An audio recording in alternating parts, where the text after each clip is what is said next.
Clip number 93۔ اس clip میں انشاءاللہ آپ قرآن پاک کی سورہ بقرہ کی آیت نمبر 266 سے 268 کی تلاوت، ترجمہ اور تفسیر سنیں گے۔ بسم اللہ الرحمن الرحیم۔ ترجمہ: اللہ کے نام سے شروع جو نہایت مہربان رحمت والا ہے۔ اَيَوَدُّ أَحَدُكُمْ أَن تَكُونَ لَهُ جَنَّةٌ مِّن نَخِيلٍ وَأَعْنَابٍ تَجْرِي مِن تحتها الأنهار له فيها من كل الثمرات وأصابه الكبر وله ذرية ضعفاء فأصابها إعصار فيه نار فاحترقت كذلك يبين الله لكم الآيات لعلكم تتفكرون۔ ترجمہ: کیا تم میں کوئی یہ پسند کرے گا کہ اس کے پاس کھجور اور انگوروں کا ایک باغ ہو جس کے نیچے ندیاں بہتی ہوں، اس کے لیے اس میں ہر قسم کے پھل ہوں، اور اسے بڑھاپا آ جائے اور حال یہ ہو کہ اس کے کمزور ناتواں بچے ہوں، پھر اس پر ایک بگولا آئے جس میں آگ ہو تو سارا باغ جل جائے۔ اللہ تم سے اسی طرح اپنی آیتیں کھول کر بیان کرتا ہے تاکہ تم غور و فکر کرو۔ اَيَوَدُّ أَحَدُكُمْ، کیا تم میں کوئی یہ پسند کرے گا؟ ارشاد فرمایا کہ کیا تم میں کوئی شخص یہ پسند کرے گا، مراد یہ ہے کہ کوئی یہ پسند نہ کرے گا، کیونکہ یہ بات کسی عاقل کے لیے قابل قبول نہیں کہ اس کا باغ ہو جس میں قسم قسم کے درخت ہوں، پھلوں سے لدا ہوا ہو، وہ باغ فرت انگیز و دل کشا بھی ہو اور نافع اور عمدہ بھی، آدمی اسے اپنے بڑھاپے کا سہارا سمجھتا ہو جو انسان کی حاجت کا وقت ہوتا ہے، اور آدمی کمانے کے قابل نہیں رہتا، اور اس بڑھاپے میں اس کے چھوٹے چھوٹے بچے ہوں جو کمانے کے قابل نہ ہوں اور وہ پرورش کے محتاج ہوں۔ الغرض وہ وقت انتہائی شدید محتاجی کا ہوتا ہے، لیکن اس بڑھاپے اور حاجت کے وقت شدید قسم کی آندھی چلے جس میں بگولے ہوں اور ان بگولوں میں آگ ہو، اور وہ آگ آدمی کے مستقبل کے اس واحد سہارے یعنی باغ کو جلا کر راکھ کر دے، تو اس وقت آدمی کے رنج و غم اور حسرت و یاس کا کیا عالم ہوگا۔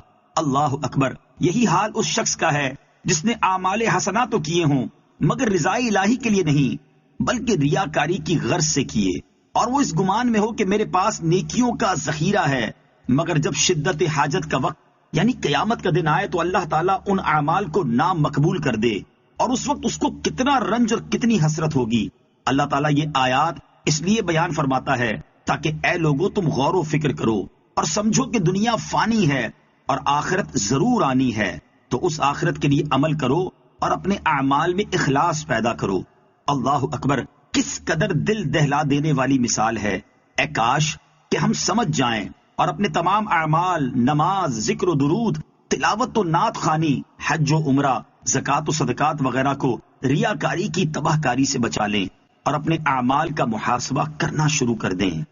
يا أيها الذين آمنوا أنفقوا من طيبات ما كسبتم ومما أخرجنا لكم من الأرض ولا تيمموا الخبيث منه تنفقون ولستم بآخذيه إلا أن تغمضوا فيه واعلموا أن الله غني حميد۔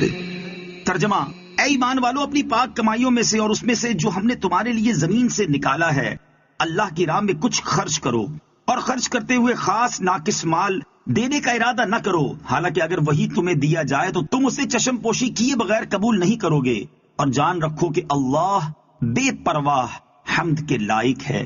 انفقوا من طیبات ما کسبتم، اپنی پاک کمائیوں میں سے کچھ خرچ کرو۔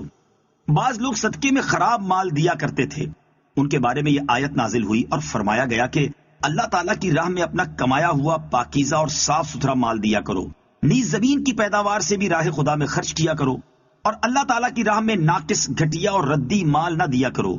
جب تم اللہ تعالیٰ سے اچھی جزا چاہتے ہو تو اس کی راہ میں مال بھی اعلیٰ درجے کا دیا کرو، غور کرو کہ جس طرح کا گھٹیا مال تم راہ خدا میں دیتے ہو، اگر وہی مال تمہیں دیا جائے تو کیا تم قبول کرو گے؟ پہلے تو قبول ہی نہ کرو گے، اور اگر قبول کر بھی لو تو کبھی خوش دلی سے نہ لوگے بلکہ دل میں برا مناتے ہوئے لوگے۔ تو جب اپنے لیے اچھا لینے کا سوچتے ہو تو راہ خدا میں خرچ کیے جانے والے کے بارے میں بھی اچھا ہی سوچو۔ بہت سے لوگ خود تو اچھا استعمال کرتے ہیں، لیکن جب راہ خدا میں دینا ہوتا ہے تو ناقابل استعمال اور گھٹیا قسم کا دیتے ہیں۔ ان کے لیے اس آیت میں عبرت ہے۔ اگر کوئی چیز فی نفس ہی تو اچھی ہے لیکن آدمی کو خود پسند نہیں تو اس کے دینے میں کوئی حرج نہیں، البتہ حرج وہاں ہے جہاں چیز اچھی نہ ہونے کی وجہ سے ناپسند ہو۔ الشیطان یعدکم الفقر ویأمرکم بالفحشاء واللہ یعدکم مغفرة منہ وفضلا واللہ واسع علیم۔ ترجمہ: شیطان تمہیں محتاجی کا اندیشہ دلاتا ہے اور بے حیائی کا حکم دیتا ہے، اور اللہ تم سے اپنی طرف سے بخشش اور فضل کا وعدہ فرماتا ہے، اور اللہ وسعت والا، علم والا ہے۔ الشیطان یعدکم الفقر، شیطان تمہیں محتاج ہو جانے کا اندیشہ دلاتا ہے۔ بغیر کسی دنیاوی مفاد کے رضائے الہی کے لیے خرچ کرنے کے فضائل کے بیان کے بعد اس راہ میں پیش آنے والے سب سے بڑے وسوسے کا بیان کیا جا رہا ہے کہ شیطان طرح طرح سے وسوسے دلاتا ہے۔ اگر تم خرچ کرو گے، صدقہ دو گے تو خود فقیر و نادار ہو جاؤ گے، لہٰذا خرچ نہ کرو۔ یہ شیطان کی بہت بڑی چال ہے کہ اللہ تعالیٰ کی راہ میں خرچ کرتے وقت اس طرح کے اندیشے دلاتا ہے۔ حالانکہ جن لوگوں کے دلوں میں یہ وسوسہ ڈالا جا رہا ہوتا ہے وہی لوگ شادی بیاہ میں جائز و ناجائز رسومات پر اور عام زندگی میں بے دریغ خرچ کر رہے ہوتے ہیں۔ چنانچہ ارشاد فرمایا کہ شیطان تو تمہیں بخل و کنجوسی کی طرف بلاتا ہے، لیکن اللہ تعالیٰ تم سے وعدہ فرماتا ہے کہ اگر تم اس کی راہ میں خرچ کرو گے تو وہ تمہیں اپنے فضل اور مغفرت سے نوازے گا۔ اور یہ بھی یاد رکھو کہ وہ پاک پروردگار بڑی وسعت والا ہے، وہ صدقے سے تمہارے مال کو گھٹنے نہ دے گا بلکہ اس میں اور برکت پیدا کر دے گا۔